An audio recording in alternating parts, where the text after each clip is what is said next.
Hello again, fellow creators. So, let's talk about that constant push and pull we all feel. You know the one. It's the battle between creative freedom and the need for discipline. We're often taught to see these as total opposites, right? The wild, spontaneous artist versus the structured, disciplined worker. But what if that's all wrong? What if they aren't enemies at all? What if one is actually the secret key to unlocking the other? Okay, let's get real for a second. I want you to ask yourself honestly, have you ever avoided setting a specific time to write or paint or compose something? Because you were worried that putting your creativity on a schedule would somehow just kill it? That if you put it in a box, you'd squeeze all the life and spontaneity right out of it? If that sounds familiar, you are definitely not alone. It means you're living under the shadow of a really powerful and really common creative myth. We've all heard this a million times, haven't we? It's that romantic idea of what a creator is supposed to be. We picture this artist, staring out a window, just waiting for that lightning bolt of inspiration to hit. And hey, it's a beautiful story. It kind of lets us off the hook. If the muse doesn't show up, well, it's not our fault, right? We're just waiting to be filled with ideas. It's a comforting thought, but that's exactly the problem. What if that comforting story is actually a cage? What if waiting around for the muse is the very thing that's stopping you from doing your best, most consistent work? Honestly, relying on random inspiration is like trying to power your house with lightning strikes. It's totally unpredictable, unreliable, and you're going to be left in the dark most of the time. There's a different way, a much more powerful and dependable way to work. And this brings us right to the heart of what we're digging into today, a concept from the expert blueprint that's called the predictability paradox. Now, the paradox is this.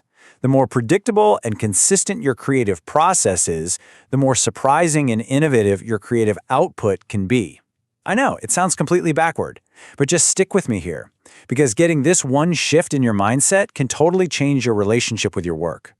So, let's just look at the two paths this lays out. The path of the myth, the one we're all afraid of, is that routine just leads to boring repetition and then boom, creative stalemate. You start worrying you'll just make the same old thing over and over again. But the expert blueprint, it shows us a totally different reality. On its path, routine doesn't lead to repetition, it leads to predictability. And that predictability, that's the foundation for real creative freedom. Let's break down exactly how that works pillar by pillar. All right, let's jump into the first pillar of this blueprint. And this isn't about fuzzy feelings or some grand philosophy. This is about the actual mechanics of your brain. We're going to look at the science of your creative energy and really understand why a habit isn't about restriction at all. It's about liberation. Think about any day where you've told yourself, okay, today I'm going to do something creative. Before you can even write a single word, your brain has to fight through this entire checklist. When do I start? After lunch? No, wait, I have that call. Maybe tonight? And where? My desk is a mess, so maybe the couch? Should I use my laptop or a notebook? And which project should I even focus on? Every single one of these is a tiny decision, a little hurdle your brain has to jump over. They don't seem like a big deal, but they add up, and they create this friction that can stop you before you even start. And here's why those little hurdles matter so much. There's a term for it: cognitive load. I want you to imagine that your creative brain power for the day is a full glass of water. Every single decision you make, from what to wear to where you're going to write, pours a little bit of that water out. These little logistical choices drain the part of your brain you need for deep, focused work. So by the time you finally sit down to tackle the big creative problems, your glass is already half empty. You've wasted your best mental energy just on logistics. So what's the fix? Well, a routine is basically a system for automating all those little decisions. When you know you write every single day at 8 a.m., at your desk, on your laptop for 1 hour, boom, those decisions are already made. You don't waste a single drop of that precious mental water. Your cognitive load stays low, and you could pour all of that high-quality brain power right into your ideas. You're not just managing your time, you're managing your energy.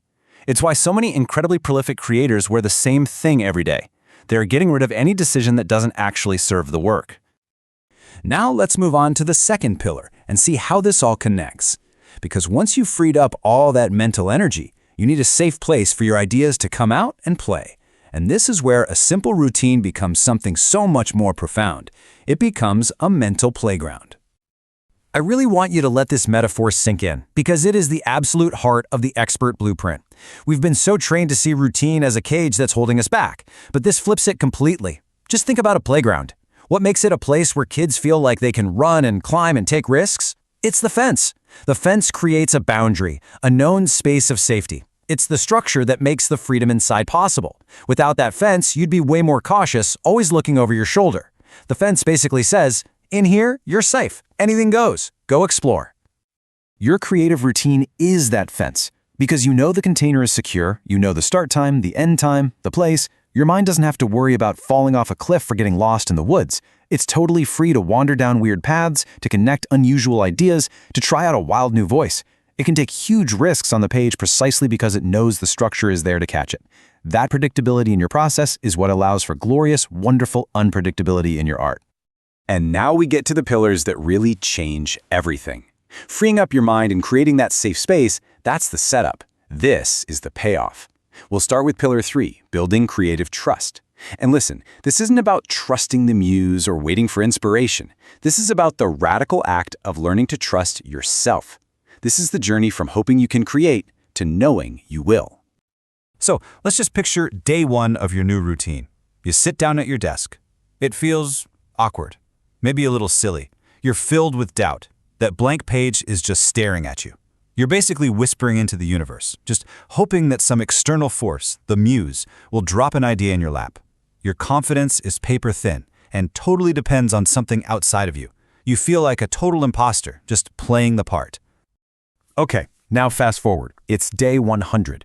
You have shown up for 100 days. Some of them were amazing, some were a total disaster, but you showed up every time. The feeling is completely different. You sit down with this quiet confidence. The whole power dynamic is shifted. You are no longer just sitting there waiting for the muse. You're the professional who shows up, ready to work. You've built a place for inspiration to land, and now the muse knows your address and your office hours. The trust isn't in magic anymore. It's in your own discipline. And here is the psychological magic trick behind that change. Every single time you sit down and do your work, you're making a promise to yourself, and you're keeping it. You are building up this mountain of concrete evidence for the most skeptical person you know, which is yourself. You're creating an undeniable case file that proves you are a writer, you are an artist. This body of work becomes your best weapon against that inner critic, that voice that says you're just pretending. You have receipts, you have proof. You can look at your calendar and say, I did the work. And this brings us to pillar 4, which is skill, and how this all locks into a powerful, self-fueling engine, a virtuous cycle. It all starts with the simplest thing. You just show up, thanks to your routine. That consistency builds the trust we were just talking about. As your trust grows, you feel more confident to practice and try new things, which of course sharpens your skill. This is where you really start to practice deliberately. You're not just going through the motions, you're pushing your boundaries. Think of someone like Haruki Murakami, who says writing a novel is like training for a marathon. It's that daily, intentional practice that builds your creative muscle. And as your skills get better, you can tackle bigger, bolder, more complicated ideas, which of course just makes you even more excited to show up the next day. So let's tie this all together. We've gone on this journey from the romantic myth of the artist just waiting around to a new, much more empowering reality. The Expert Blueprint gives us a model where your routine isn't the brake on your creativity, it's the engine, it's the whole power plant. Let's just put this new creative operating system side by side. Under the old myth, decisions are supposed to be spontaneous, but that just drains your brain. The Blueprint automates them to free you up. The myth romanticizes this chaotic mental space, but the Blueprint builds you a safe, fenced-in playground for your ideas. The myth tells you to trust in some fickle external muse, but the Blueprint shows you how to build rock-solid trust in your own actions. And finally, the myth treats skill like some magic gift you either have or you don't. The Blueprint proves that skill is earned. It's forged in the fire of the deliberate practice that your routine makes possible. So it's really time to flip the script. Inspiration isn't something you wait for. It's the predictable result of a well-designed system. Your routine, that simple, repeatable thing you do, is you actively building the engine that will generate ideas day after day. You are not a passive bystander here. You are the architect. You are the engineer of your own inspiration. And that brings us to the end. I really want to leave you with this question. Don't get overwhelmed trying to design the perfect, lifelong creative routine right now. Just think about tomorrow. What is the one small, simple, predictable step you can take tomorrow to start building your engine? Is it writing for 15 minutes before you check your email? Opening your sketchbook on your lunch break? Sitting at the piano for just 10 minutes after dinner? Pick one thing, make it predictable, and start building.